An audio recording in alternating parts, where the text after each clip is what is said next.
নমস্কাৰ ভিডিঅ'টো ক্লিক কৰাৰ বাবে ধন্যবাদ। আজি আমি শিকিম কোডিং ডিকোডিং, যিটো বিষয়ক সকলো নিযুক্তিমূলক পৰীক্ষাতে সিলেবাস হিচাপে দেখা যায়। গতিকে ভিডিঅ'টো অকণো পলম নকৰাকৈ আমি আৰম্ভ কৰোঁ আহক। এতিয়া প্ৰশ্ন দিয়া আছে যে যদি CUB ইকুৱেল BUC হয় তেন্তে LPC ইকুৱেল কিমান হ'ব? ইয়াক কৰিবৰ কাৰণে তোমালোকে কোডিং ডিকোডিং কৰিবৰ কাৰণে আগতীয়াকৈ এলফাবেটসমূহ মোৰ দৰে লিখি ল'বা। A কোনটো নম্বৰত আছে, B কোনটো নম্বৰত আছে, C কোনটো নম্বৰত আছে, এই সম্পৰ্কে লিখি ল'বা। ইয়াতে CUB ইয়াক কি বুলি লিখা হৈছে? BUC। ইয়াতে C কোনটো নম্বৰত? C হ'ব C3। U কিমান নম্বৰত আছে? U21। তাৰপিছত B2, এইটো হ'ব B2 21C 3 হ'ব, চৰি। ইয়াত চোৱা তোমালোকে এই 2টো ক'ত আছে? 2 লগত আছে, এই 3টো 3 লগত আছে। এই প্ৰচেছত এইটো আমি সমাধান কৰিম।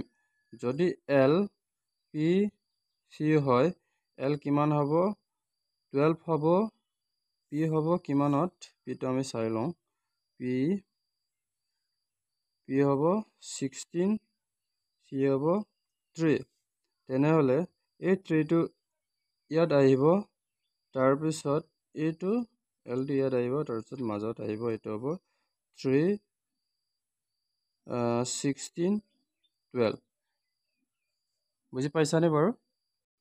দ্বিতীয় নং প্ৰশ্ন চোৱা, যদি PQLS ইকুৱেল QRMT হয় তেন্তে STRK ইকুৱেল কিমান হ'ব? ইয়াক আমি কেনেকৈ কৰিম চোৱা। PQLSক যদি কি বুলি লিখা আছে? QRMT। এতিয়া আমি তেওঁলোকৰ নাম্বাৰসমূহ, প্লেচসমূহ কোনটো স্থানত আছে এইবিলাক আমি প্ৰথমে জানি লওঁ। P কোনটো নম্বৰত আছে? P আছে ইয়াত 16 নম্বৰত। তাৰপিছত Q আছে 17 নম্বৰত। L কিমানত আছিলে? L 12, S হ'ব 19। আৰু ইয়াত চাই লোৱা Q কিমানত আছিলে? 17 আৰু 18। M কিমান হ'ব? 13, T 20। ইয়াত চাই লোৱা এই প্ৰক্ৰিয়াটো কোনটো প্ৰক্ৰিয়াত এই সমাধান কৰা হৈছে এই প্ৰশ্নটো তোমালোকে চাই লোৱা। Pৰ পৰা কি হয়? PQ +1 কৰা হৈছে নাই? তাৰপিছত QR +1 কৰা হৈছে নাই? তাৰপিছত LM ইয়াতো +1 আৰু ST ইয়াতো +1। ঠিক সেইদৰে আমি ইয়াকো সমাধান কৰিম। কি আছিলে এইটো? STRK। S কোনটো নম্বৰত আছিলে? S আছিলে 19ত, T আছিলে 20, R আছিলে 18, K 11ত আছিলে। গতিকে 19, 20 নম্বৰত কি আছিলে? T হ'ব ST। ইয়াত +1 হৈছে নাই? +1। Tৰ পৰা কি আহিব? U আহিব। তাৰপিছত R, S আহিব, K, L আহিব। ইয়াত +1 S, T20, U 21, 19, K আহিব, ইয়াত L আহিব 12। গতিকে চবতে +1 হৈছে নাই? এনেদৰে আমি কোডিং ডিকোডিঙৰ কুৱেশ্যনসমূহ সমাধান কৰোঁ। গতিকে ভিডিঅ'টো অলপ আখৰবিলাক অলপ বেয়া হৈছে, গতিকে ক্ষমা কৰিব। এতিয়া আমি তৃতীয় নং প্ৰশ্নত আহোঁ। যদি BPC ইকুৱেল ESF হয় তেন্তে NKR ইকুৱেল কিমান হ'ব? আমি আগৰ প্ৰশ্নত কেনেকৈ সমাধান কৰিছোঁ ঠিক সেইদৰে আমি ইয়াকো সমাধান কৰিব চেষ্টা কৰিম। চাই লোৱা। BPC ইকুৱেলটো নহয়, তলত লিখা ESF বুলি দিয়া আছে ন। ইয়াতে B কিমান নম্বৰ আছিলে? 2 নম্বৰত। P কিমান নম্বৰ আছিলে? 16 নম্বৰ। চাই ল'ব তোমালোকে।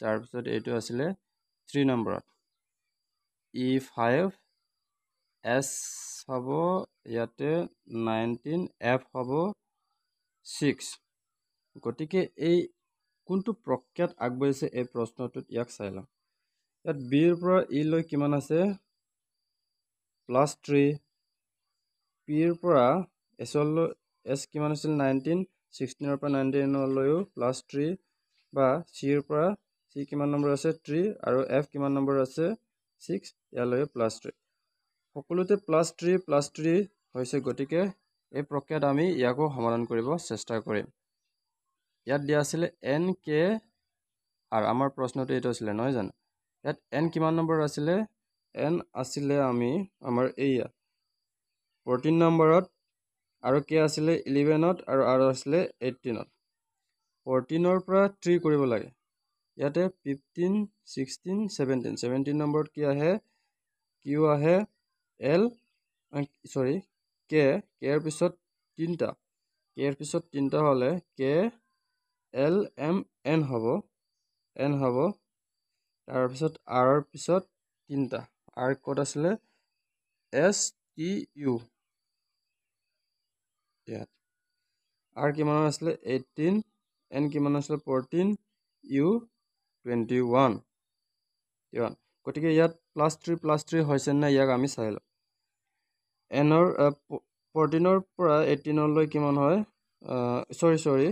এইটো q 17 হ'ব লাগিব তেতিয়া হ'ব 14ৰ পৰা 17 লৈ +3 11ৰ পৰা 14 লৈও +3 হ'ব তাৰপিছত 18ৰ পৰা 21 লৈ +3 গতিকে এই প্ৰক্ৰিয়াত আমি ইয়াক সমাধান কৰিলোঁ আমি কোডিং ডিকোডিং কৰিব যোৱাৰ আগতে তোমালোকে এলফাবেটসমূহৰ নাম্বাৰসমূহ বা প্লেচসমূহ স্থানসমূহ ভালদৰে মুখস্থ কৰি ল'বা আজি ইমানতে সামৰণি মাৰিছোঁ আৰু শেষলৈ চাই থকাৰ বাবে সকলোকে ধন্যবাদ আৰু চেনেলটো ছাবস্ক্ৰাইব কৰিবলৈ নাপাহৰিব